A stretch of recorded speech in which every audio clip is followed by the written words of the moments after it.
Hello everybody, this is Starman and welcome back to Let's Play Betrayal at Krondor.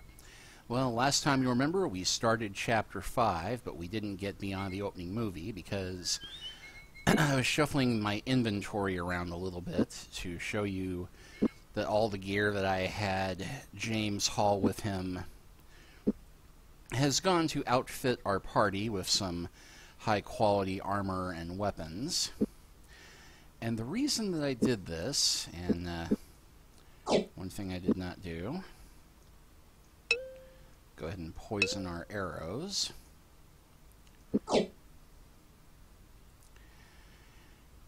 Anyway, the reason I did this is because, for my money, the section that's coming up now is actually the hardest part of the game.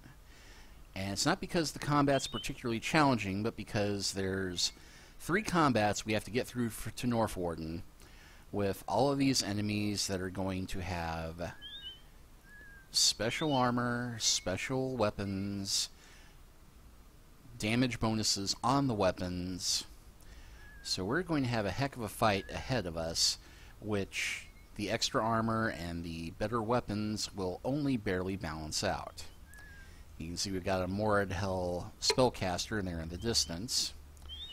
And just to show you another little bit of disadvantage, despite being an older, more experienced wizard, Patris doesn't have nearly as many spells as Owen does. In fact, the only spell he has that Owen doesn't is a little spell called Union, which allows him to read Morad Hell, because we're going to need that talent later on. But yeah, we don't have Skin of the Dragon, we don't have Fetters, well, we do have Fetters of Rhyme and Evil Seek, so he is somewhat better equipped as far as combat damage goes.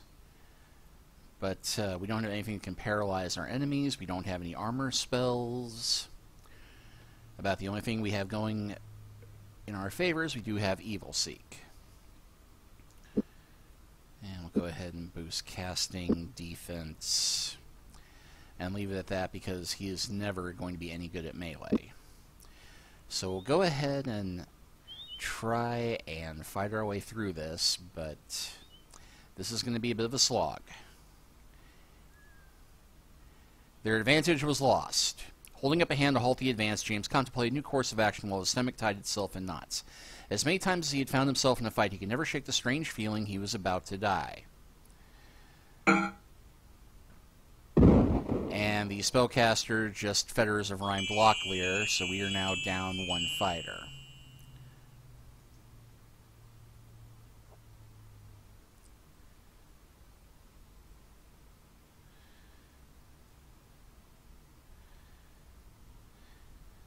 And Patris can't run worth a darn. And that spellcaster just froze James, so... And that goblin has flame, and the witch just cast lightning, so yeah, we are phenomenally boned at this point.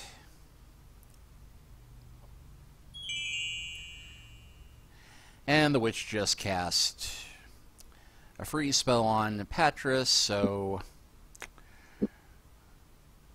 let's try that again.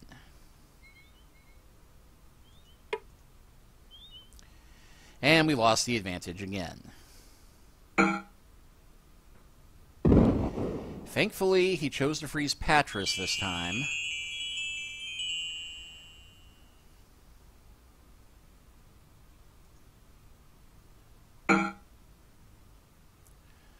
So James can focus on that spellcaster.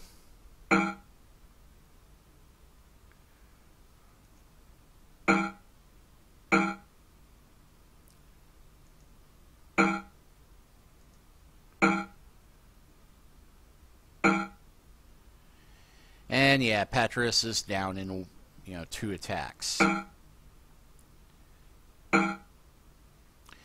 In retrospect, I probably should have given James more restoratives. But at least we have the spellcasters down.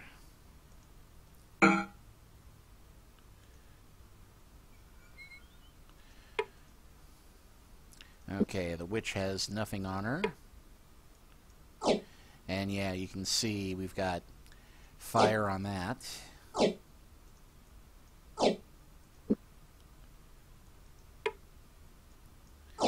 A rapier with some type of oil on it.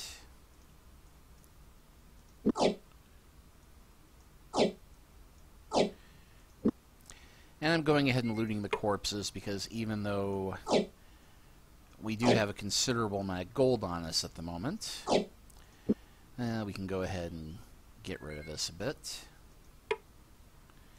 Okay, and this one has a scroll, Black Nimbus.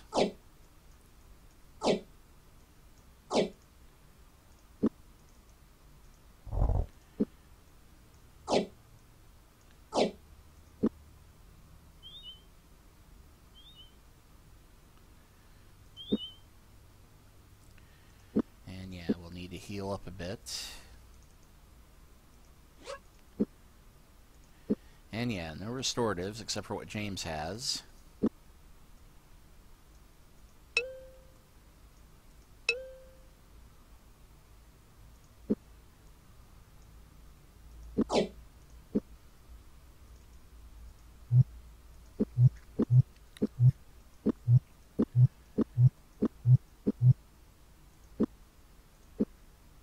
Okay, now hopefully with that.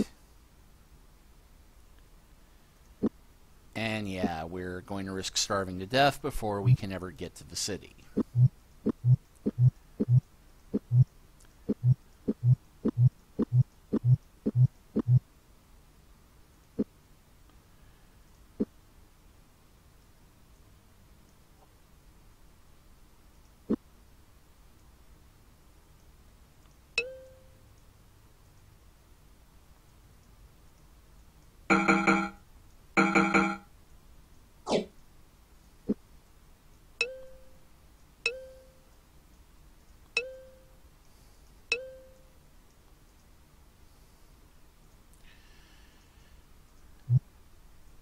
And just to make sure, we'll have our frontline fighters take this potion to boost things.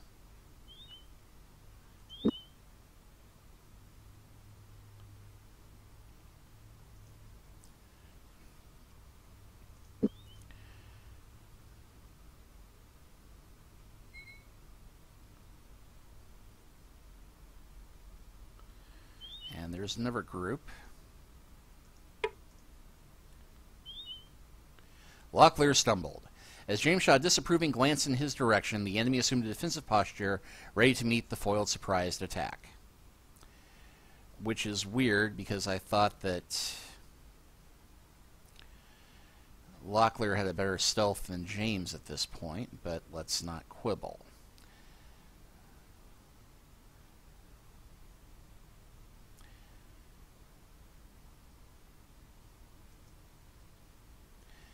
We did still get the initiative on here, but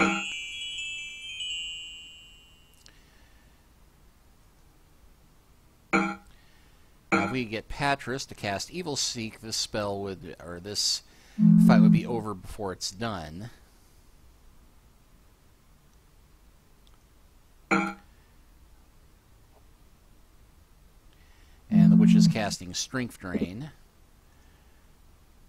But hopefully, and he can't get a clear line on the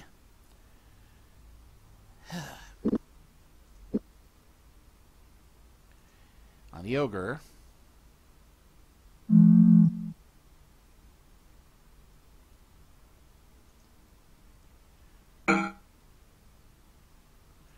Okay, hopefully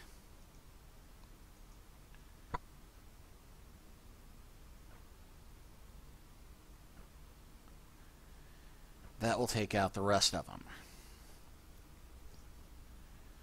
Okay, and Patris is poisoned.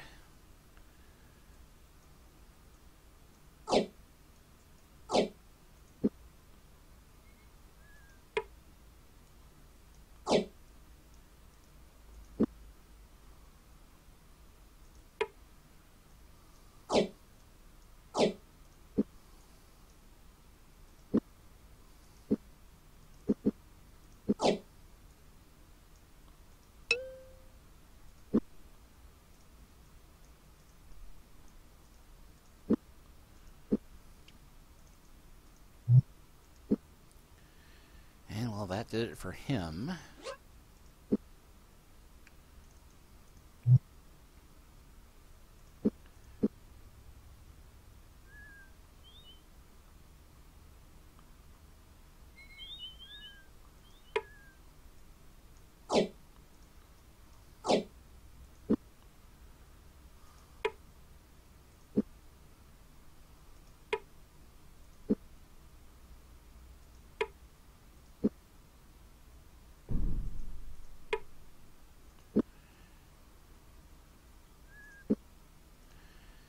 And yeah, we can just sense an ambush across the hill on the path to Northwarden, so unfortunately I think the more we rest, the more it's going to weaken Patras.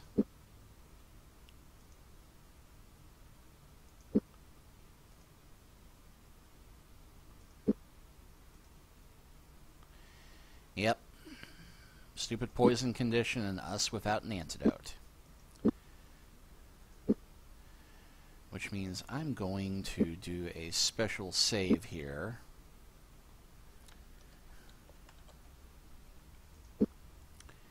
Doomed because, well, we probably are.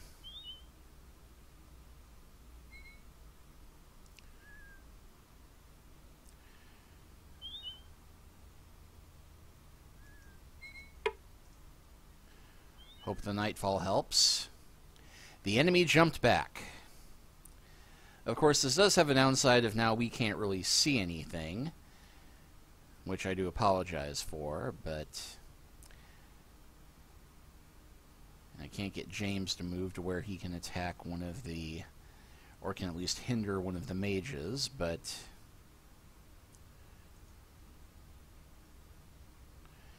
could just barely get to that one. And that one just froze him, but thankfully it did distract him long enough that I can maybe get this to work before Patras drops dead.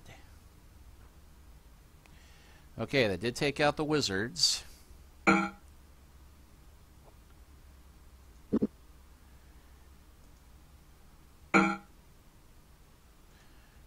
Okay. And James's defense has gone up. And I'm just checking the bodies to see if maybe one of them has restoratives. No such luck. And yeah, Patras is definitely going down for the count. Unless... Ah. Okay, let's at least wait till daybreak. And yes, with one ration left, we have somehow managed to make it to Northwarden. Like I said, the most difficult little section of the game is this little area. And having traveled here before, that little hidey hole is gone, but let's hit the shop first. And I already repaired this.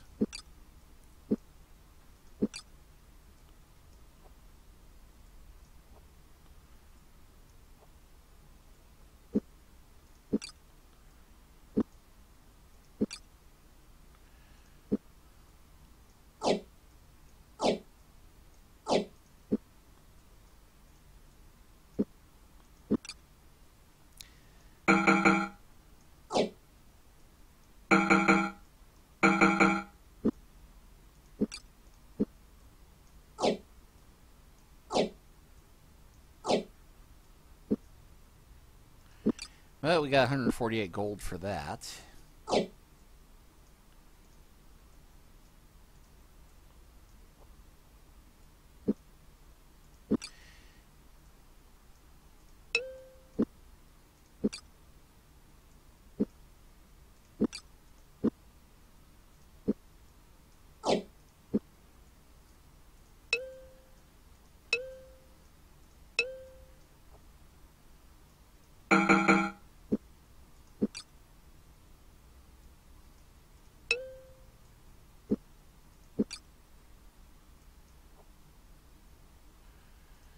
let's see. I can buy a whetstone here.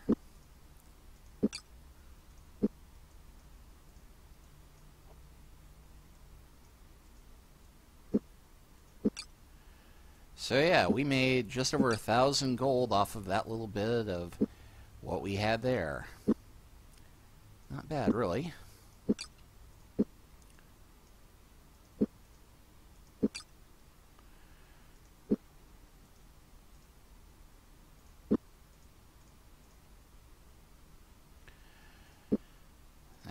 Okay, let's see what else we can get here. They do have restoratives.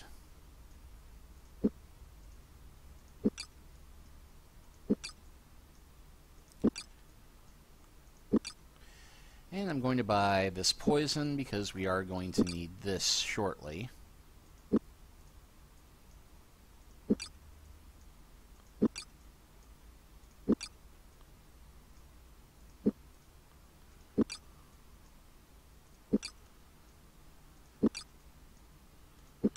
And we'll go ahead and give everybody 3 beads of this.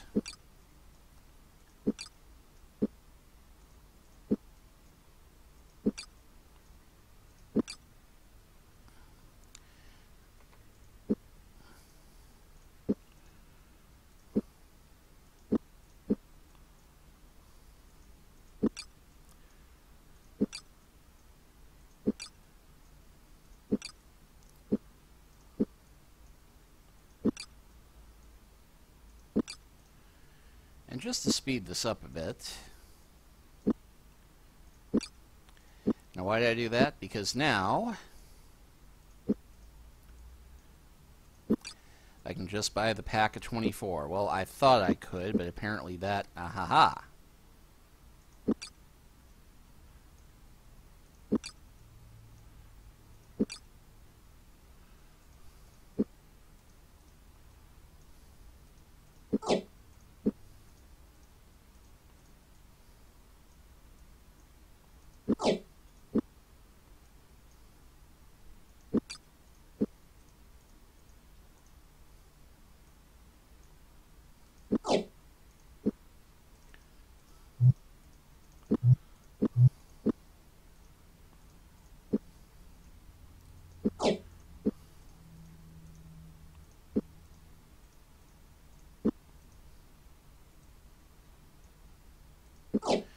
And I forget how many of these you can get at a time. I think it's 12 per.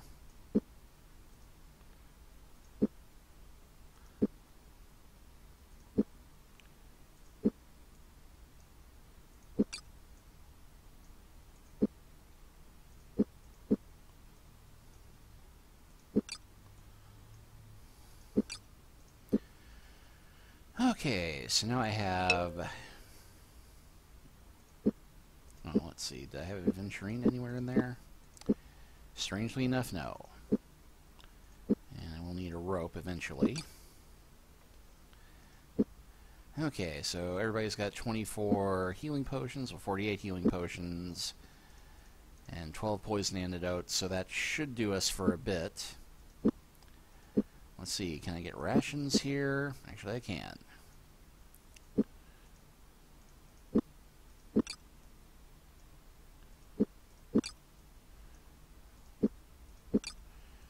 And we'll go ahead and majorly stock up on that because we're going to need them.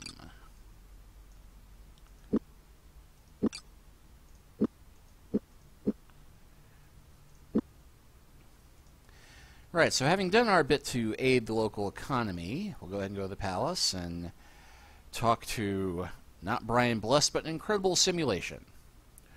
It seems our time for preparations is at an end. 2 of my field captains were found dead in areas through which a Mortal strike force would likely come. This leaves me with 1 garrison company and 2 field companies operating under green commanders. That does not make for an advantage in a siege. What of Duke Martin? I know that he was visiting here. He's already in the field with my rangers. I want you 2 to work with him to find ways to slow down or stop the incoming enemy companies. Our scouts have estimated that the Mortal have field about 1,500 men. You have 300 men here in a castle. That's far more than you need to stop that many soldiers. If there are Nighthawks that have infiltrated my troops, you'll likely lose more than the field captains before this is all over. We have to assume for the moment that the Mordheld knows something that we don't. If we can stop even half their number, I imagine we can defuse whatever plans they have. So, any questions before you begin? Well, we can ask about Duke Martin. And Duke Martin, a.k.a. Martin Longbow, is one of my favorite characters from the Raymond Feist books. I won't spoil his background, but it does say a fair bit that, well, he's a duke, and he is widely considered to be the finest ranger in the world who is not an elf. Hence the name Martin Longbow. Where can we find Duke Martin? Is he in the castle somewhere? I asked him to stay relatively close to the castle so my guards could find him in the instance of an emergency. You'll have to search for him yourself. Warrior, perhaps you could also find what's become of our minstrel Tamney. He may have quit the castle. Minstrels are not known for their staying power through great battles. It will work against the morale of the men should he remain absent. I want you to find him and use whatever means you have at your disposal to bring him back here, even if you bring him back in chains with a russack tied over his head. With the battle coming close to hand, I want nothing to divide the men. Okay, so first things first. Let's go find Duke Martin, and nothing here to explore. And James's abilities have increased, apparently.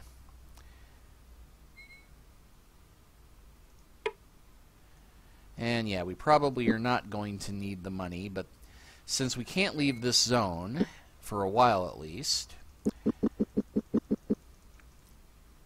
because just to show you where we're at, we're not going to be able to leave the whole area around Northwarden, so we can't go to Kenting Rush, and we can't go past the western edge of the Camp on the Teeth, so we will not be able to really move around at all.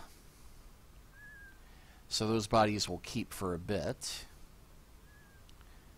So go ahead and head to the crossroads, and around here is where we will find Duke Martin. They were not alone.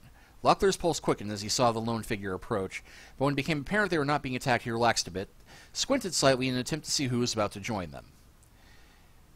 I knew when I saw Squire Locklear prowling about with Baron Gabbett you couldn't be far behind. How's my princely brother Arufa?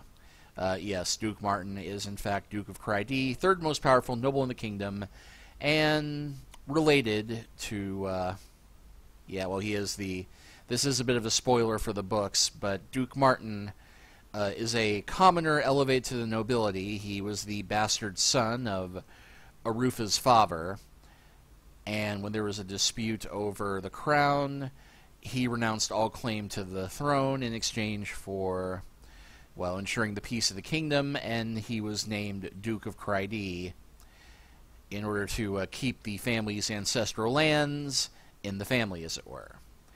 But, yes, Arufa is his brother, King Liam is his younger brother, and so on.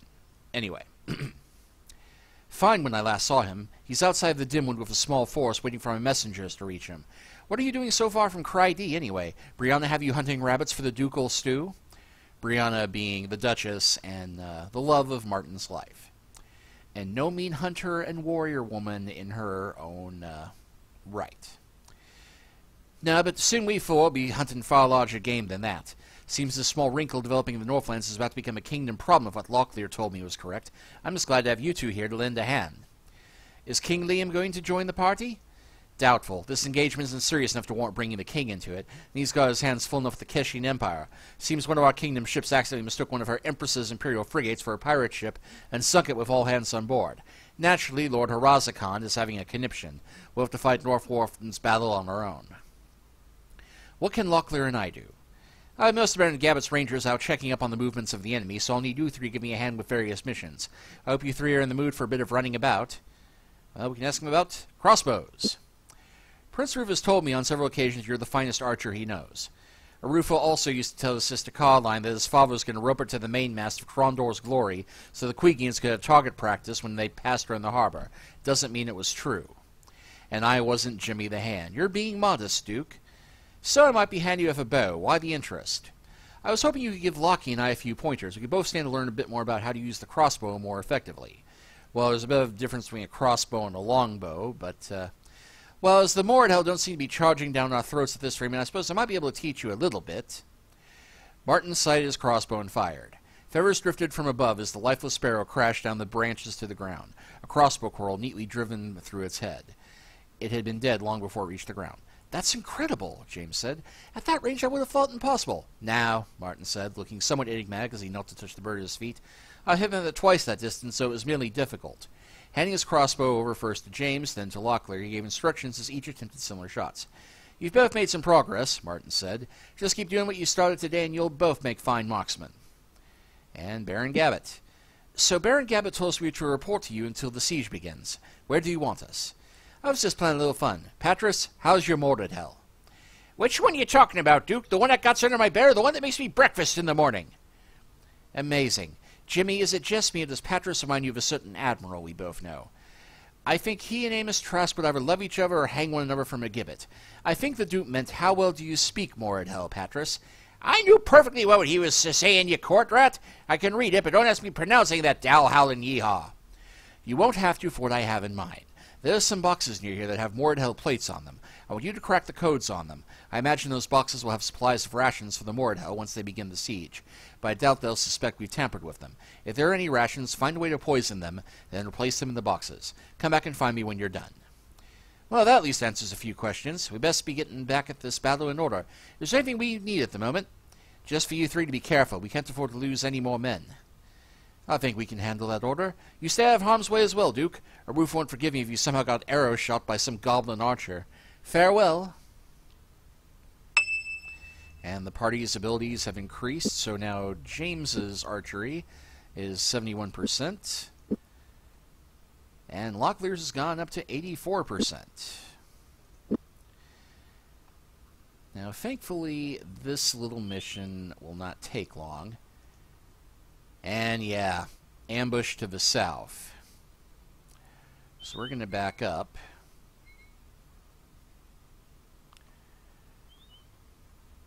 So the boxes we're looking for are actually right behind this mountain. Ah. Now, in order to use them, we're going to have to cast the... Well, I guess Patris is not rested enough to use the Union spell.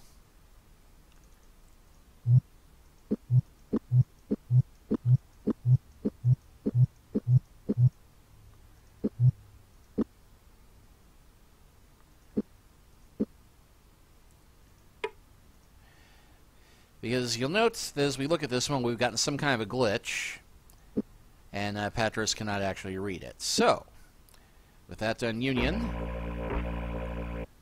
20 hit points to cast this spell. Patris felt a shifting in his mind. It is as though his brain suddenly turned itself around, and the thoughts in his head were scrambling to return order to the chaos and achieve some sense of equilibrium. At last, images began to form, and finally words and letters. Though these were not the same thoughts he was accustomed to thinking, they were Morid hell.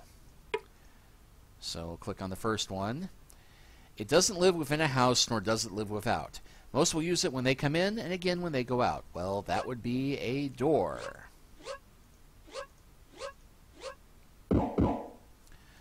So we'll open that, and there's nothing in here because we looted these chests before. But hark. We can go ahead and just poison the one ration. Put that in there, and that will be enough. So, next one, which we should remember this one. This side has the most hair, the outside.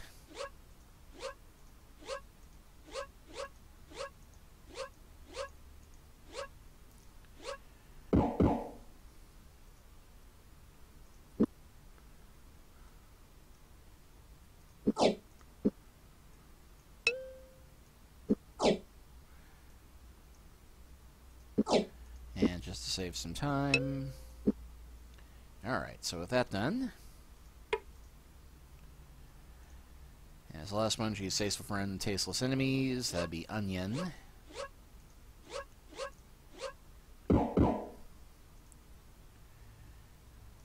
And just put our one poison ration in there, and that is all we need to do to finish this part of the quest. We'll go ahead and camp till healed.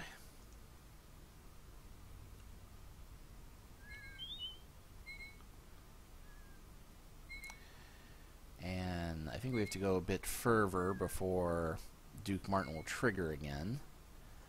So go ahead and come back this way. Run forward.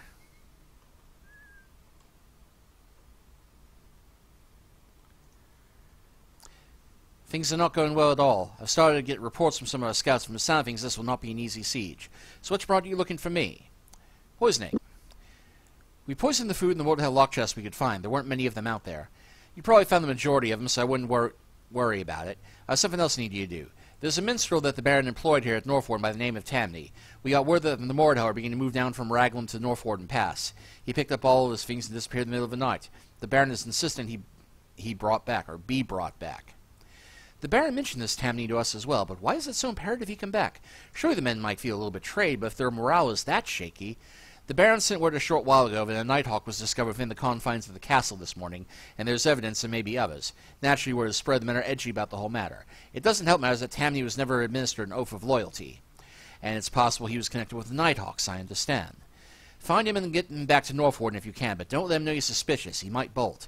One of Gavin's scouts told me there may be goblin activity in the north, so hurry back when you're finished. I may need your help. So that finishes things here. And we will go ahead and close this chapter out. Next time, we will begin the search for Tamney. We'll see you next time.